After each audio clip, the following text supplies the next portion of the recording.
வேண்டாம் சொல்லியும் கூட அவங்க வந்து கேட்க மாட்டேன்றாங்க.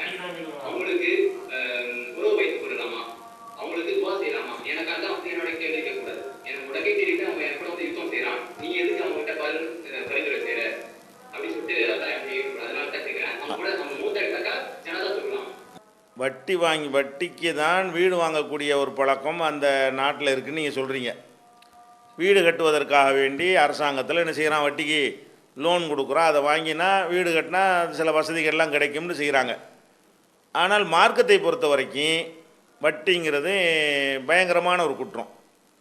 அல்லாஹ் குர்ஆனில் சொல்கிறான், ஃபதனு பி ஹர்பி மினல்லா, அல்லாஹ்வுக்கு எதிராக போருக்கு ரெடி ஆகிக்கிறங்கிறான். ஒரு குற்றத்துக்கு வந்து சண்டைக்கு வர்றியான்னு கேட்டால் என்ன அர்த்தம்? அவ்வளோ கடுமையாக அல்லாஹ் பார்க்குறான்னு தான் அர்த்தம். வட்டிங்கிறது அவ்வளோ ஒரு பெரிய ஒரு குற்றமாகத்தான் நமக்கு வந்து சொல்லப்பட்டிருக்கிறது. அதே மாதிரி வந்து வட்டி வாங்கிக்கிற நிலையில் மூத்தா போயிட்டான்னு சொன்னால், உமன் ஆதஃப உலாய்க்கு அசஹா புன்னாரி ஹும்பியா ஹாலிதூன், யார் வந்து வட்டியை வந்து இந்த அறிவுரையெல்லாம் தெரிஞ்ச பிறகு திருப்பி வாங்குகிறார்களோ அவர்கள் நரகவாசிகள், அதில் என்றென்று நிரந்தரமாக இருப்பார்கள். நல்லா என்ன செய்கிறாத கடுமையாக வட்டியை பற்றி கண்டிக்கிறான். அப்போ வட்டிங்கிறது பெரிய பாவம் என்பதை நம்ம விளங்கி கொண்டு நிரந்தரமாக நரகத்தில் தள்ளக்கூடிய பாவம், அல்லாஹ்வுக்கு எதிராக யுத்தம் செய்கிற அளவுக்கு அது கடுமையான பாவம் என்றெல்லாம் விளங்கக்கூடியவர்கள் இந்த உலகத்தினுடைய அந்த சொகுசுக்காக வேண்டி உலகத்து இன்பங்களை நாடி என்ன செய்யக்கூடாது, வட்டி வாங்கக்கூடாது. நிர்பந்தத்துக்கு சில விஷயங்கள் வந்து அனுமதிக்கப்படும். இதை நிர்பந்தம் என்று சில பேர் சொல்வார்கள். இது நிர்பந்தம் கிடையாது. வாடகை வீட்டில் இருக்க முடியாதா? அப்போ வாழவே முடியாத நிலை தான் நிர்பந்தம்னு வரும். அப்போ நிர்பந்தம்லாம் இல்லாத ஒரு நேரத்தில் வந்து நம்ம ஒரு சொகுசாக வாழ்னு அரசாங்கத்தில் கடந்துடுறான், பயன்படுத்திக்கிடுவோம், வீடுக்குண்டா தான் தர்றேங்கிறான் அப்படின்னு நினைத்து கொண்டு கிடைக்குதுங்கிறதுக்காக வாங்கினோம்னு சொன்னால் அது வந்து ஒரு பெரிய பாரதூரமான குற்றம் என்பதை நம்ம என்ன செய்யணும், புரிந்து கொள்ள வேண்டும். ஆனால் ஒரு வட்டி வாங்கி விட்டார் என்பதற்காக வேண்டி அவரை வந்து நம்ம மார்க் அடிப்படையில் வெறுக்கிறதா இருந்தால் அந்த வெறுப்புனால் அவங்க வந்து திருந்தக்கூடியவர்களாகவோ அதனால் அவர்கள்ட்ட மாற்றம் ஏற்படக்கூடிய அளவில் நீங்கள் ஒரு பாதிப்பு ஏற்படுத்தக்கூடிய ஒரு உறவினராக நீங்கள் இருந்தீர்களே, ஆனால் நீ வட்டி வாங்கின காரணத்தினால, வட்டி வாங்கி பண்ண காரணத்தினால நான் அதை வெறுக்கிறேன் அப்படின்னு சொன்னால் அது அவர்களை வந்து நாளைக்கு அது மாதிரி வாங்காமல் இருப்பதற்கும் வட்டியிலிருந்து விரைவாக உங்கள் வந்து அதை விட்டு வருவதற்கும் உதவும் என்கிற வகையில் அப்படி ஒரு நடவடிக்கையும் எடுக்கலாம். அதுக்கு வந்து என்ன இருக்குது, உங்களுக்கு ரைட் இருக்கிறது. நபி ஸல்லல்லாஹு அலைஹி வஸல்லம் அவர்கள் அவங்க மக வீட்டுக்கு போகும்போது கூட ஒரு உருவம் பொறித்த ஒரு திரை சீலை தொங்க விடப்பட்டிருக்கிறத பார்த்துட்டு ரிட்டன் ஆகி திரும்பினாங்க. ஒரு பகமை எதிர்ப்பை காட்டுறதுக்கு, வெறுப்பை காட்டுறதுக்காக வேண்டி. அந்த மாதிரி நீங்கள் எதிர்ப்பை காட்டுறதுக்கு அனுமதி இருக்கிறது. அதே நேரத்தில் வந்து அவங்களோட பழகுவது, பேசுவது, பேசி அவங்களுக்கு அறிவுரை சொல்வது, அவங்களுக்கு சலாம் சொல்வதெல்லாம் தவிர்க்கணுமான்னா அப்படிலாம் கிடையாது. நபிகள் நாயகம் ஸல்லல்லாஹு அலைஹி வஸல்லம் காலத்தில் வந்து வட்டியே தொழிலாக கொண்ட யூதர்கள் எவ்வளோ பேர் அன்பளிப்பை வந்து கொடுத்தாங்க, ரசூலுல்லாஹ் வாங்கிட்டாங்க. ஒரு யூத பொம்பளை கூட வட்டி தான் தொழில் அவங்களுக்கு. அவங்க ஆற்றில் விஷத்தை வைத்து கொண்டு ரசூலுல்லாஹ்வுக்கு கொடுத்தாங்க, அதை கூட ரசூலுல்லாஹ் சாப்பிட்டாங்கலாம் நம்ம நிறைய படிச்சிருக்கிறோம்.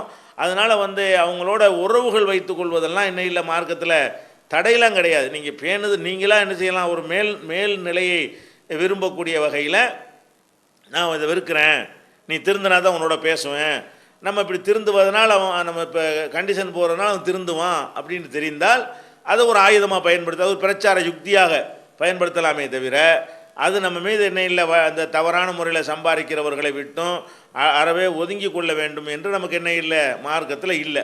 ஆனால் தவறான காரியம் நடக்கிற சபையை விட்டு ஒதுங்கி கொள்ளணும். ஒரு இடத்துல வந்து தவறான முறையில் வட்டி வாங்கக்கூடிய ஒரு சபை, வரதட்சணை வாங்கக்கூடிய ஒரு சபைன்னா சபைக்கு போயிடக்கூடாது. அப்படி போனோம்னா என்னவாயிரும், அது அல்லாஹ்வே குர்ஆனில் கண்டிக்கிறான். அன்னிதா சமயத்தும் ஆயாத்தில்லாஹி யுஸ்தஹ்ஸு பிஹா வ யுக்ஃபர் பிஹா ஃபலா தகூதுமஹும், அல்லாஹ்வுடைய வசனங்கள் கேலி செய்யப்படுகின்ற, நிராகரிக்கப்படுகின்ற ஒரு சபையில் நீங்கள் இருக்க நேர்ந்தால் அவங்களோடு நீங்கள் உட்கார்ந்து விடாதீர்கள். இன்னக்கும் இதம் மிஸ்லுஹும், அப்போது நீங்களும் அவர்களைப் போல ஆகிவிடுவீர்கள் என்று அல்லாஹ் குர்ஆனில் வந்து கடுமையாக எச்சரிக்கை செய்கிறான். அதனால் அந்த சபையில் ஒரு தீமை நடக்குமே, ஆனால் அந்த சபையை நம்ம கண்டிப்பாக புறக்கணிச்சாகணும். வட்டி வாங்குகிற சபையாக இருந்தாலும் சரி, மதுபானங்கள் பரிமாறக்கூடிய ஒரு சபையாக இருந்தாலும் சரி, வேறு ஆடல் பாடல் கூத்து கும்மாளம் நடக்கக்கூடிய சபையாக இருந்தாலும் சரி, பாட்டு கச்சேரி இன்னிசை கச்சேரிகளோடு சேர்த்து விருந்து கொடுக்குறார்கள்னு சொன்னால் அது நான் விருந்து தானே திங்க போனேன்னு போகக்கூடாது. ஏன், நம்ம போகிற சபையில் தப்பு நடக்கிறது. இந்த வட்டிங்கிறது முன்னாடி வாங்கிட்டான், அந்த சபையில் நடக்கிற தப்பை தான் உங்களை புறக்கணிக்க சொல்லி மார்க்கத்தில் கடமை இருக்கே தவிர, அதுக்கு முந்தி வாங்கிட்டான்னு சொன்னால் அதனுடைய குற்றத்தை அவன் சுமக்க போகிறான். அவங்க கொடுக்குற அன்பளிப்பு தந்தால் கூட வாங்கிக்கிறலாம், சாப்பிட கூப்பிட்டா சாப்பிட்டுக்கிறலாம், டீ வாங்கி தந்தால் டீ குடிச்சிக்கிறலாம். ரசூல் ஸல்லல்லாஹு அலைஹி வஸல்லம் அவர்கள் அவங்களுக்கு இல்லாத ஒரு பேணுதல் நமக்கு தேவையில்லை. அவங்க யூதர்கள்ட்ட வாங்கியிருக்கிறாங்க, பக்கத்து நாட்டு மன்னர்கள்ட்டெல்லாம். மன்னர்கள் என்ன ஹலாலான முறையிலேயே அவனுடைய வருமானத்தெல்லாம் வச்சுருந்தான், அதை வாங்கியிருக்கிறார்கள். இன்னும் சொல்ல போனால் அந்த கனிமத்து போர்க்களத்தில் எதிரிகள் விட்டு செல்கிற பொருள் நம்ம எடுத்துகிட்டு வர்றோம், அது கனிமத்து ஹலால் தான், அதெல்லாம் என்ன கரெக்டான முறையில் சம்பாதிச்ச பணமாக இருக்கும். அது மாதிரி ஜக்காத் வசூலிக்கிறோம், எல்லாத்தையும் தான் வசூலிப்போம், நல்லவன் கெட்டவன் எல்லாத்தையும் தான் போய் வசூலிப்போமே தவிர அதுக்கு பர்ஃபெக்டாக யார் ஹலாலாக சம்பாதிச்சார் அவர்கிட்ட மட்டும் வாங்க மாட்டோம். அந்த ஜக்காத்து வாங்கி தான் ஏழைகளுக்கு செலவழிக்க போகிறோம். அதனால் இந்த மாதிரி தவறான முறையில் பொருள் திரட்டினார்களே ஆனால் அது அவங்களுக்கு தான் அது ஹராமே தவிர அவங்க நமக்கு தருவார்களே ஆனால் அது என்ன செய்யாது. அதை பற்றி விரிவாக நம்ம onlinepj.comல இது விரிவாக ஒரு ஆக்கமாகவே விரிவாக நம்ம நினைஞ்சிருக்கிறோம். இந்த நிறைய ஆதாரங்களை எல்லாம் காட்டி இதை வெளியிட்டிருக்கிறோம். அந்த மாதிரி விஷயம். அடுத்து என்னென்னு கேட்டால், அவங்களுக்காக பாவ மன்னிப்பு தேடலாமா, ஜனாசா தொழுவிக்கலாமா அப்படின்னு கேட்குறாங்க. அதாவது ஜனாசா தொழுகையை பொறுத்த வரைக்கும் ரசூல் ஸல்லல்லாஹு அலைஹி வஸல்லம் அவங்க தற்கொலை செஞ்சவருக்கு அவங்க ஜனாசா தொழுவிக்கலை. அதே மாதிரி இணை கற்பிக்கிறவராக மூத்தா போகிறாங்க இல்லையா, அவங்களுக்கு தொழுவிக்கக்கூடாது. மற்றபடியான விஷயங்களுக்கு நரகம்னு சொல்லப்பட்டு இருந்தாலும் அதுக்கு நீங்கள் தொழுவிக்கக்கூடாது என்று என்ன செய்யப்படல, நமக்கு சொல்லப்படவே இல்லை. அதனால் என்ன செய்யலாம், அதுக்கு வட்டி வாங்குறாருன்னு சொன்னால் அதுக்கு நீங்கள் மன்னிப்பு கேளுங்க.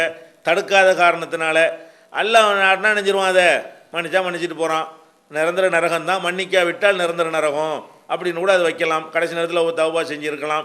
இந்த மாதிரியான ஒரு டவுட் வந்தால் நீங்கள் தொழுவுறதுக்கு என்ன இல்லை, அது தடை கிடையாது. அந்த நமக்கு தடை என்ன, தற்கொலை செஞ்சவருக்கு ரசூலுல்லாஹ் நினைஞ்சிருக்கிறாங்க, மறுத்துருக்குறாங்கன்னு நம்ம பார்க்குறோம். ஒரு முனாஃபிக்கு போய் தொழுவிக்கும் போது அல்லாஹ் நினைஞ்சிடான், நீ இனிமேல் தொழுவிக்கக்கூடாதுன்னு தடுத்துவிட்டான். முனாஃபிக்குன்னா நம்பிக்கை இல்லாதவன் தானே. அப்படியான டிக்ளேர் பண்ணக்கூடிய ஒரு ஆளாக இருந்தால் அவனை தொழுவிக்கக்கூடாது. மற்றபடி உள்ள பாவங்களுக்கெல்லாம் என்ன இல்லை, அவங்க தப்பாக நடந்தாங்கன்னா அவங்களுக்கு தொழுவையை புறக்கணிக்க வேண்டிய அவசியம் கிடையாது.